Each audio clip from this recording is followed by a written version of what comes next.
Hello बच्चों, चलिए प्रश्न को पढ़ते हैं। हैलोजन यौगिक के निम्नलिखित युगलों में कौन सा यौगिक तीव्रता से SN1 अभिक्रिया देगा। नीचे दो युगल हैं, इसमें से कहता है कौन तीव्रता से SN1 अभिक्रिया करेगा। तो हम बात करते हैं अपने उत्तर की। मुख्य अवधारणा देखते हैं। सबसे पहले इस प्रश्न की मुख्य अवधारणा देखते हैं। तो मुख्य अवधारणा यहाँ पर क्या है?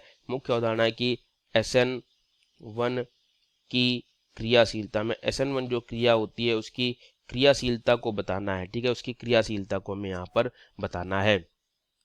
ठीक है, तो बात करते हैं यहाँ पर SN1 अभिक्रिया होती क्या है। जैसे कोई कार्बन जिस पर कोई हैलोजन जैसे X लगा हो, या यहाँ पर हम X को Cl ही मान लेते हैं क्योंकि Cl से ही हमारा प्रश्न दिया गया है, और यहाँ पर ये R1 R2 R3 मान लेते हैं। यहाँ पर SN1 में क्या होता है, Cl पहले ही बाहर निकलता है, यहाँ पर कार्बोधनायन बनता है R1 R2 R3। अब इस पर कोई नाभिक स्नेही क्रिया करने आता है और वो क्रिया कर देता है, और यहाँ पर नाभिक स्नेही जो है वो जुड़ जाता है। तो इस प्रकार से यौगिक बनता है। तो इसकी जो वो है, यहाँ पर एक कार्बोधनायन प्राप्त हुआ है। तो हमारा जो SN1 की क्रियाशीलता है वो कार्बोधनायन के स्थायित्व पर ही निर्भर करती है। जो SN1 की क्रियाशीलता है वो हमारे कार्बोधनायन के स्थायित्व पर ही निर्भर करती है। किस पर निर्भर करती है? कार्बोधनायन के स्थायित्व पर। और कार्बोधनायन स्थायित्व जो है किस पर निर्भर करता है? वो निर्भर करता है अतिसंयुग्मन पर।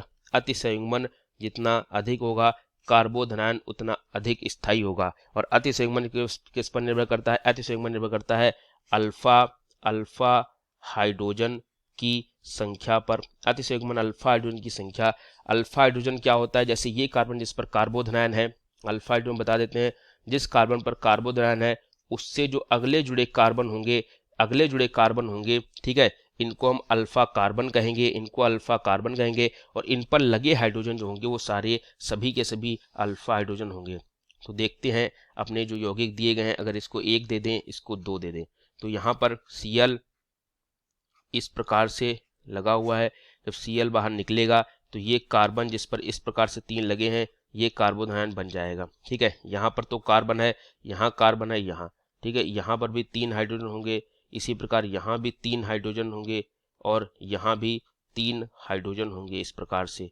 ठीक है, तो टोटल 3 3 6 3 9, ये सभी कार्बन अल्फा होंगे, हमने बताया था। तो यहाँ पर 9 अल्फा हाइड्रोजन है जो कि अतिसंयुग्मन करेंगे और इसको स्थायित्व प्रदान करेंगे। अगला जो हमारा देख लें वो इस प्रकार से, यहाँ पर Cl है, जब यहाँ से Cl निकलेगा इस प्रकार से, तो अगर हम इसको सही से उसी प्रकार से बनाएं तो यहाँ से जब निकलेगा कार्बोधनायन बनेगा यहाँ पर। तो यहाँ पर एक कार्बन ये अल्फा होगा जिस पर कि 2 अल्फा हाइड्रोजन, एक ये होगा जिस पर कि 2, एक ये अल्फा कार्बन, एक ये अल्फा, यहाँ पर टोटल कुल 4 अल्फा हाइड्रोजन होंगे। तो 9 अल्फा हाइड्रोजन अधिक स्थायित्व प्रदान करेंगे 4 अल्फा हाइड्रोजन की तुलना में, इसलिए ये क्या होगा? अधिक स्थायी होगा। और जो कार्बोधनायन में देखा था अधिक स्थायी होगा, ये कम स्थायी होगा। जो अधिक स्थायी होगा उसकी क्रियाशीलता क्या होगी? तीव्र होगी, क्योंकि स्थायित्व पर ही क्रियाशीलता निर्भर करती है।